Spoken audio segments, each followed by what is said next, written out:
Hi everyone, I'm Lauren from Peas in a Pod.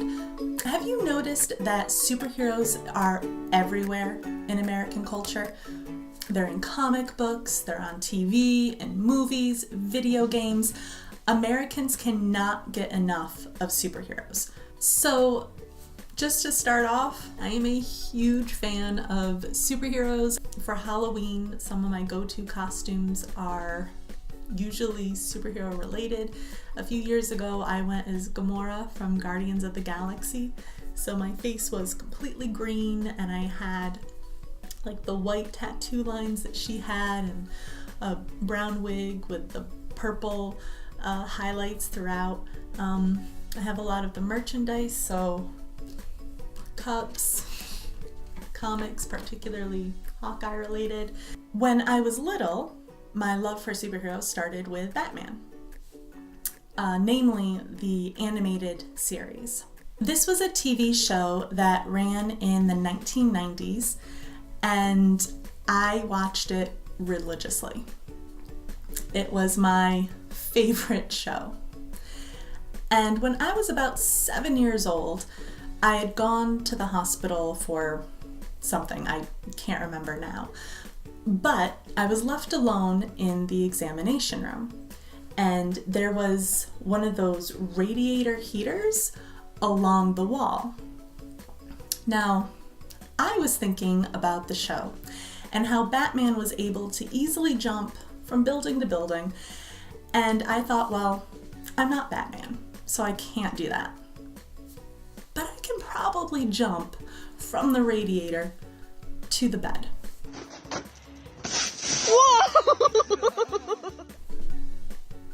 I couldn't. And that's how I broke my foot, which is awkward enough to do it in the hospital. But then just add in the fact that I was pretending to be Batman at the same time, and it gets much worse.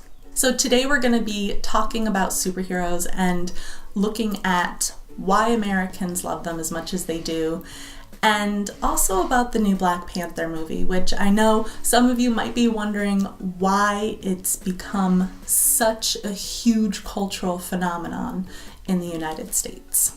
Now, the two major superhero companies are Marvel and DC. Now, DC's major heroes are Wonder Woman, Batman, and Superman. And while the Wonder Woman movie made a ton of money and she's more popular than ever, there really hasn't been a lot of products or shows or movies about Wonder Woman. However, Superman and Batman have a ton of different variations of their characters. So everyone has their definitive version of Batman or Superman, the movie that tells you this is who they are. When you think of this character, this is who you think of. So for me, obviously with Batman, my version is the animated series. And same thing for Superman. There was an animated series for him also, and that's my definitive Superman.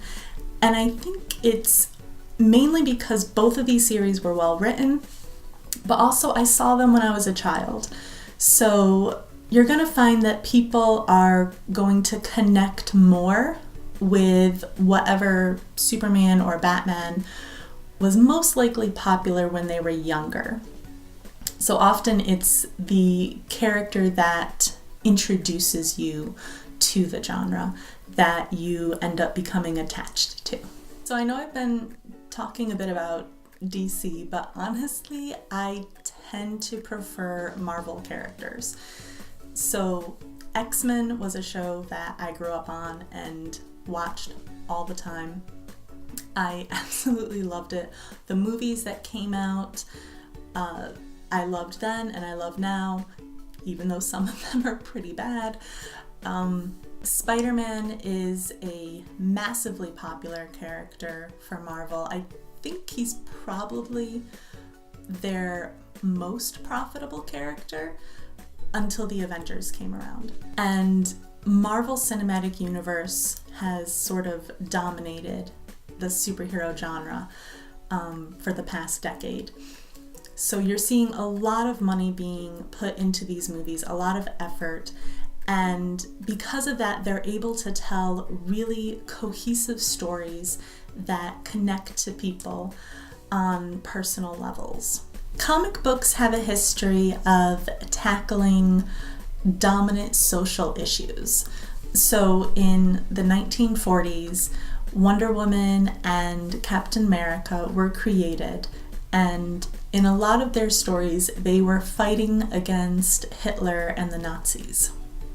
There have been stories that have involved fighting against homophobia, bigotry, racism, corporate greed. So these are all issues that Americans think about that have been reflected in the stories. And they also deal with everyday issues, such as struggling to pay the rent and dealing with death and loss. People can identify with these iconic characters, and they can find hope and inspiration in their stories. And I think ultimately that's what draws Americans to these stories so much, is that predominantly they're stories of hope. So the biggest superhero movie in America right now is Black Panther. And I saw it just the other day, and the hype is definitely well deserved. It's currently at 97% on Rotten Tomatoes, and since it debuted in China, it has passed $1 billion in profits. So one of the reasons Black Panther is being celebrated as such a fantastic movie is the wide variety of diverse African cultures that are showcased on screen. The gold rings worn around the neck come from South African culture. The hat that T'Challa's mother wears is traditionally from Zulu culture, and the blanket cloaks are traditionally worn by people from Lesotho. The Black Panther movie isn't just a really exciting superhero movie, and it's not just a celebration of cultures that we rarely get to see on the big screen. The movie's important because representation really does matter. Now, the default characters for most American movies, particularly big blockbuster movies, tend to be white, and non-white characters usually aren't heavily featured, and if they are in the movies, they tend to be relegated to just the sidekick role. So it's not often that we get to see a lead actor or actress being portrayed by a person of color. So it's really exciting and really important that we see that in this movie. This allows non-white fans to be able to see themselves reflected in the characters on the big screen and find inspiration in their actions and their bravery, and to really be able to hear their stories being told. And that isn't something that we typically see in Hollywood. So I hope that this episode has helped to explain why Americans love superheroes so much. It's not just because they're a lot of fun and really exciting, it's because they inspire us and give us hope and show us the type of people that we really wish we could be. If you've liked this video, please like and subscribe to our channel. And check out our podcast if you'd like to hear us talk each week about various topics.